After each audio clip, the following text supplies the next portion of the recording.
अभाज्य संख्या क्या होती है? 2, 3, 5, 7, 11, 13, 17 और ये बढ़ती जाती है। तो सबसे पहले क्या करेंगे हम लोग? 360 में 2 का भाग देंगे। तो 360 में 2 का भाग जाएगा 2 एकम 2, 2 अट्ठे 16, 2 शून्यम 0। या फिर आप इसे साइड में ऐसा कर सकते हो,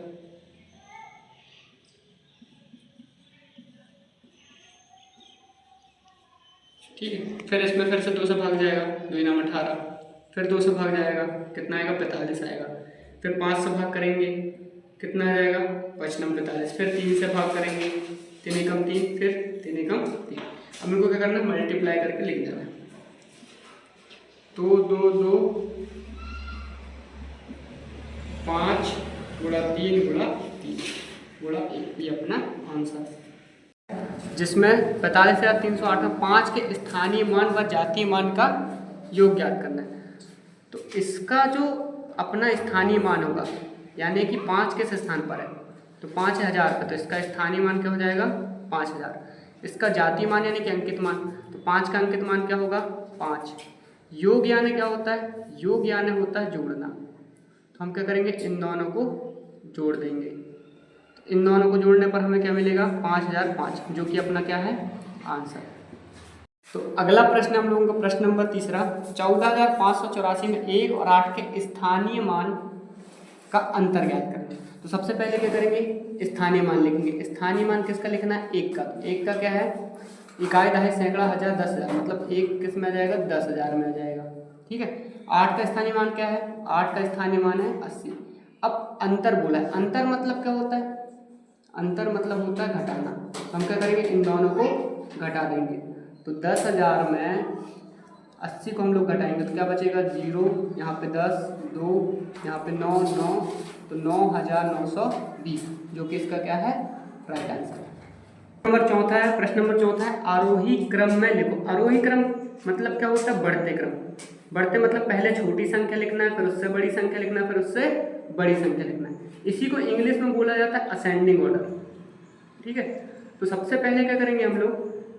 बढ़ते क्रम में लिखना मतलब सबसे पहले छोटी संख्या चुनना पड़ेगा। इन सब में छोटी संख्या क्या है? 4040, 4004। सबसे छोटी संख्या हमारे पास 4004। फिर 4004 के बाद क्या है? ये लिख लिया। अब 3 संख्या बची, इसमें क्या है? 4005 सबसे छोटी। फिर ये हम लोग लिख चुके। अब इन दोनों में सबसे छोटा क्या है? 4040। फिर इसके बाद क्या आएगा? 4900। तो हमारा फाइनल आंसर क्या बन गया? 4004, 4005, 4040 और 4900। देखो ये क्या कर रहा है? छोटे से बड़ी की तरफ जा रहा है। अगला प्रश्न है प्रश्न नंबर 5, जिसमें बोला 6, 66, 666 और 6666 का क्या करना है? योगफल। तो सबसे पहले पता होना चाहिए योगफल। योगफल में हम क्या करते हैं? सभी संख्याओं को जोड़ देंगे। योगफल यानी होता है जोड़ना, ठीक है। तो यहाँ पे हमको क्या करना है? 6, 66, 666 और 6666 को करना है जोड़ना है। तो इसको जोड़ेंगे, कितना आएगा? 6 चौके 24, 4, 2, ये हो जाएगा अपना 20 की 0 हंस ले 2, 12, 13, 14, 4 हंस ले 1, 7। तो हमारा फाइनल आंसर क्या बन गया? 7404। अगला प्रश्न नंबर है 6वां, 180, 270, 450 का एचसीएफ निकालना। एचसीएफ मतलब क्या होता है? महत्तम समापवर्तक, जिसे हम करेंगे अभाज्य गुणनखंड विधि से। अभाज्य गुणनखंड विधि क्या होता है? जैसे कि हमने पहले सवाल में किया था। क्या करेंगे? 180 को करेंगे पहले 2 से भाग, कितना आएगा? 90। फिर 90 को 2 से भाग करेंगे, कितना आएगा? 45। फिर 3 को 3 से भाग करेंगे, 15 दिया 45। फिर 3 पंचे 15, फिर 5 एकम 5। ये सबसे करते आता होगा, है ना। फिर इसके बाद करेंगे हम 270 का। 270 का 2 से भाग करेंगे, क्या आएगा? 135। फिर इसमें 2 से भाग में जाएगा, किससे करेंगे? 3 से। 3 चौके 12, 3 पंचे 15। फिर इसमें जाएगा 3 से, 15 दिया 45। फिर इसमें जाएगा 3 से, 3 पंचे 15 और 5 एकम 5। फिर करना है हमको 450 का। तो 450 में सबसे पहले देखो 2 से भाग करेंगे, 2 दूनी 4 और 2 पंचे 10। फिर 2 से भाग तो नहीं जाएगा, 3 से करेंगे, 3 7 21, 3 पंचे 15। फिर 3 से 25 दिया 75। फिर 5 से 5 एकम 5, 5 एकम 5। अब एचसीएफ क्या कहता है कि हमें क्या करना है? इसका हाईएस्ट कॉमन फैक्टर निकालना, जो कि क्या हो? इन सब में कॉमन है। तो देखो इसमें यहाँ पे 2 है, यहाँ पे 2 है, यहाँ पे 2 है। तो हमारा जो आंसर बन के आएगा वो क्या आएगा?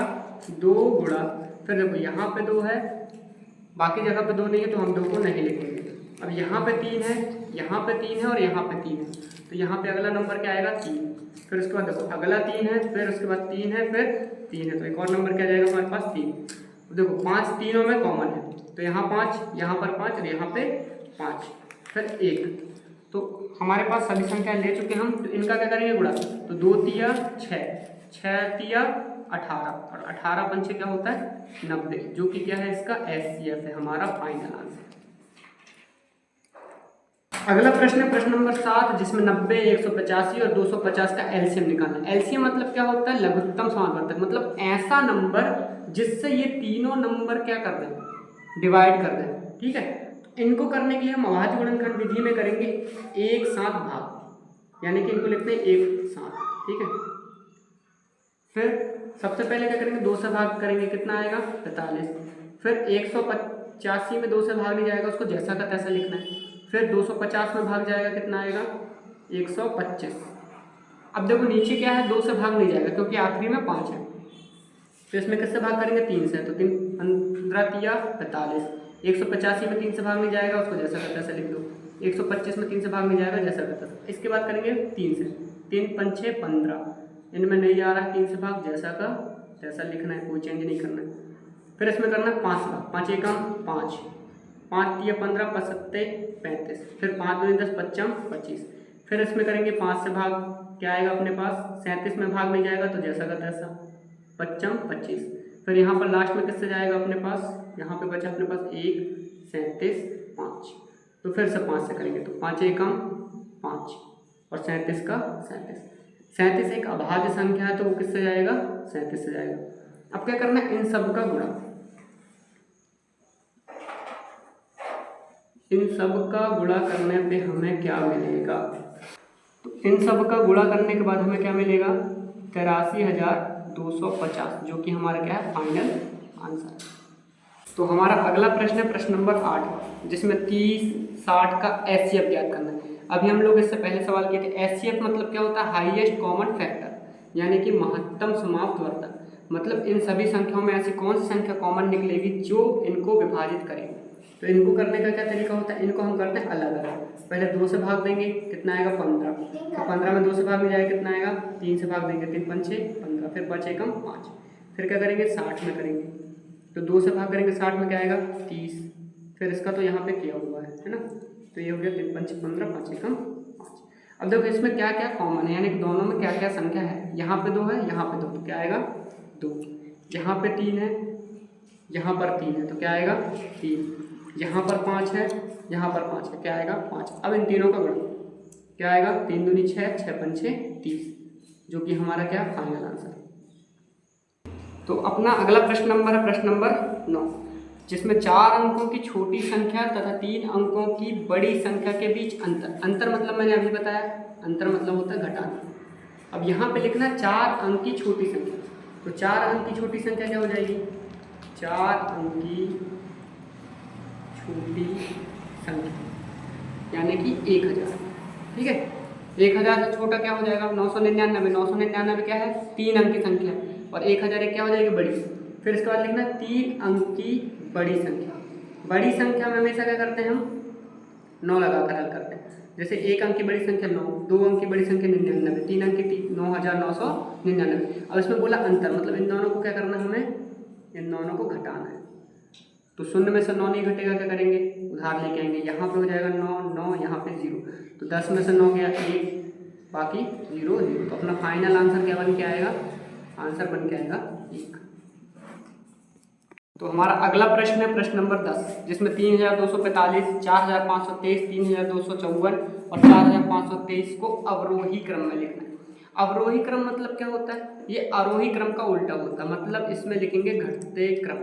घटते क्रम मतलब क्या, पहले हमें लिखना बड़ी संख्या फिर छोटी संख्या, जिसमें इसे इंग्लिश में बोला जाता है डिसेंडिंग ऑर्डर।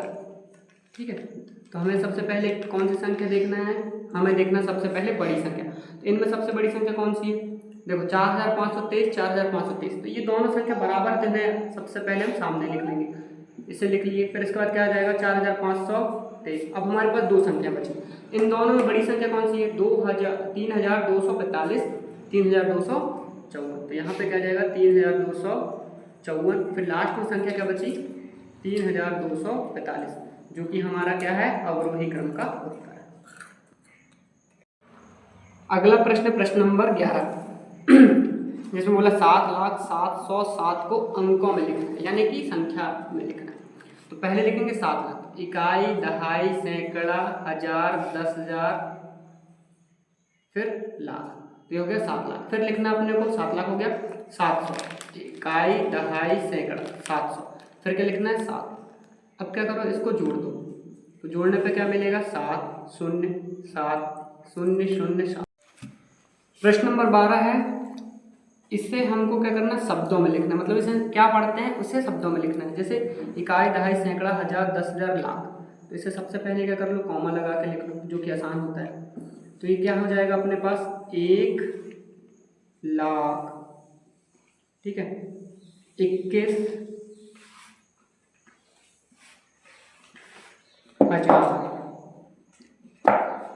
212, ये हमारा क्या है, फाइनल आंसर। अगला प्रश्न, प्रश्न नंबर 13, जिसमें हमें क्या करना है, इस संख्या को 13 से भाग करना। तो जैसे भाग करते हैं वैसे ही लिखना है। ये संख्या कहाँ लिखेंगे, अंदर, ठीक है। फिर हमें किससे भाग करना है, 13 से। तो 13 का पहाड़ा, 13 13 13 दूनी 26, 26 कितनी बार में आया, 2 बार में। क्या करेंगे, घटाएंगे। अब यहाँ पे 3 आया। अब देखो यहाँ पे कुछ लोग क्या गड़बड़ करते हैं, जब 2 संख्या आती है तो एक 0 लेना पड़ता है, या फिर क्या करेंगे 13 शून्य 0, तो यहाँ पे क्या आ जाएगा 3, फिर यहाँ से नीचे लेके आएंगे 9, तो 13 तिया 39 होता है, ठीक है। तो यहाँ पे क्या जाएगा, 39 आ जाएगा। फिर इसके बाद देखो यहाँ पे 0 है, तो 0 नीचे लेके आएंगे, तो क्या जाएगा 13 शून्य 0, ठीक है। फिर उसके बाद क्या है 52। जब भी हम 2 संख्या लेके आते हैं तो यहाँ पे एक और शून्य आ जाता है, या फिर क्या करो, एक एक संख्या में भाग दो शून्य से, तो 13 चौके 52। अपना जो फाइनल आंसर बन के आएगा वो क्या आएगा, ये। तो हमारा अगला प्रश्न है, प्रश्न नंबर 14, 25,050 को 25 से भाग देने पर भागफल क्या होगा। अब सबसे पहले देखते हैं भागफल क्या होता है। यहाँ पे भाग में जो अंदर लिखा होता है वो होता है भाज्य, है ना। भाग देने पे जो उत्तर आता है वो क्या होता है, भागफल, और जो बच जाता है उसे क्या बोलते हैं, शेषफल, ठीक है। और जिससे भाग देता है उसको क्या बोलते हैं, भाजक। तो सबसे पहले काम क्या करेंगे, इसको हम लिखेंगे अंदर, ठीक है। किससे भाग देना, 25। जिससे 25 का पहाड़ा नहीं आता वो लिख सकता गुणा करके। पहले 25 से कम 25, ठीक है, शून्य नीचे आएगा। मैंने अभी बताया था कि अगर 2 संख्या हम नीचे उतारते हैं तो क्या करेंगे, शून्य लगाएंगे। तो 25 शून्य 0, फिर 5, 25 शून्य 0, फिर क्या आएगा 5, फिर यहाँ पे शून्य जाएगा, तो 25 दूनी क्या आएगा 50। हमारा जो भागफल है यानी कि ये, उसका आंसर क्या बनेगा, 1002। हमारा अगला प्रश्न, प्रश्न नंबर 15, इसमें क्या करना, हल करना। सबसे पहले क्या करेंगे, संख्याओं को जोड़ेंगे, फिर जो भी उत्तर आएगा उसको घटा देंगे। सबसे पहले क्या करो, इनको जोड़ लो, ठीक है। 3,650, दोनों को जोड़ने पे क्या मिलेगा, 4 5 10 के 1 10 6 16 5 1 और 1 10, 10,604। जो आंसर आया है जोड़ने के बाद उससे हमको क्या करना है, इसको घटाना है। तो 4,250 को क्या कर देंगे, घटा देंगे। क्या आएगा 4, यहाँ पे नहीं घटेगा, उधार लेंगे, क्या बचेगा 5, 5 में से 2 गया, क्या आ गया 3, यहाँ पे 10 हो जाएगा, यहाँ पे 0, 10 में से 4 गया 6, तो हमारा फाइनल आंसर क्या आ गया, 6,354। हमारा अगला प्रश्न, प्रश्न नंबर 16, इसमें क्या करना है, इन तीनों को जोड़ना है। तो तीनों को जोड़ने के लिए क्या करना है, हमेशा हमको अपनी दाएं की तरफ से संख्या लिखना है। कुछ लोग क्या करते हैं, अपने लेफ्ट से लिखना चालू करते हैं, जो कि क्या हो जाता है, उनका गलत हो जाता है। अब इसको क्या करते हो, जोड़ दो, 5 के 15, 1 18 19 9 1 9 और 1 ये 7, तो हमारा फाइनल आंसर क्या बन जाएगा, 7,995। हमारा अगला प्रश्न, प्रश्न नंबर 17, 3 9 5 8 से बनने वाली 4 अंक की बड़ी व छोटी संख्या का योगफल। योगफल यानी क्या होता है, योगफल यानी होता है जोड़ना। तो हमें क्या करना है, 4 अंक की बड़ी संख्या बनाना है। तो 4 अंक की बड़ी संख्या क्या बनेगी, सबसे पहले बड़ी संख्या 9, फिर 8 5 3, छोटी संख्या क्या बनेगी 3 5 8 9। अब क्या करना है, योगफल, मतलब इन दोनों क्या करना है, जोड़ना है। 3 और 9 को जोड़ेंगे क्या आएगा 12, 5 1 6 8 14 5 1 कितना हो जाएगा, ये फिर से 14 5 1 और 10 3 13, तो 13,442 क्या आएगा हमारा फाइनल आंसर। हमारा प्रश्न नंबर 18 है। पहले क्या करना है, इन संख्याओं को जोड़ेंगे, जो इसका आंसर आएगा उससे हमको 3000 को माइनस करना है। तो पहले जोड़ लेते हैं, ठीक है। जोड़ने पे हमें क्या मिल रहा है, 0 2 5 7 7 और 11 11,770। तो 11,770 में हम क्या करेंगे, 3000 को माइनस करेंगे। 3000 को माइनस करेंगे, क्या आएगा हमारे पास, ये आ गया अपने पास 8,770, जो कि क्या है हमारा आंसर। हमारा अगला प्रश्न है प्रश्न नंबर 19। प्रश्न नंबर 19 बोलता है 1 से लेकर 30 तक आने वाली सभी अभाज्य संख्या लिखिए। अभाज्य संख्या को इंग्लिश में बोलते हैं प्राइम नंबर। प्राइम नंबर मतलब ऐसी संख्या जिसमें 1 से व स्वयं से यानी कि खुद से बस भाग जाता, बाकी और किसी से भाग नहीं जाता। जैसे 2 में खुद से भाग जाएगा, 2 के बाद आता है 3, फिर 5, फिर 7। देखो 9 ऐसी संख्या जिसमें 3 से भाग चला जाता है, तो वो क्या है, प्राइम संख्या नहीं है, यानी कि अभाज्य संख्या नहीं है। फिर इसके बाद आएगा 11 13 17 19 23 फिर 29। ये संख्याएं जो 1 से लेकर 30 के बीच की क्या है, अभाज्य संख्या, और यही हमारा क्या बन जाएगा आंसर। हमारा लास्ट क्वेश्चन है प्रश्न नंबर 20। 2700 का अभाज्य गुणनखंड निकालना। अभाज्य गुणनखंड मतलब क्या, जिसमें अभाज्य संख्याएं बस हो, है ना, जैसे कि हमने 19 वाले प्रश्न में देखा है। तो सबसे पहले किससे भाग करेंगे, सबसे पहले और सबसे छोटी अभाज्य संख्या हमारे पास 2, तो 2 से इसमें भाग करेंगे, 2 एकम 2 2 3 6 2 5 10 2 शून्य। फिर इसमें क्या करेंगे, 2 से भाग, 2 6 12 2 7 14 2 5 10। देखो इसके आखिरी में 5 है, मतलब इसमें 2 से भाग नहीं जाएगा। फिर इसमें हम भाग करके देखते हैं 3 से भाग चला जाएगा, 3 दूनी 6 3 दूनी 6 3 5 6 15। फिर इसमें फिर से 3 से भाग चला जाएगा, 3 7 21 3 5 6 15। फिर इसमें भाग करेंगे 3 से, तो 25 3 75। अब देखो 25 में 3 से भाग नहीं जाता, तो 25 क्या करेंगे, 25 एकम 25 25 5 6 25 5 एकम 5, इसमें 5 से भाग गया। अब अभाज्य गुणनखंड में क्या करना है, इन सबको गुणा के रूप में लिख दो, यही हमारा क्या होता है फाइनल आंसर हो जाता है। ठीक है, जैसे 5 5, तो ये क्या हमारा आंसर।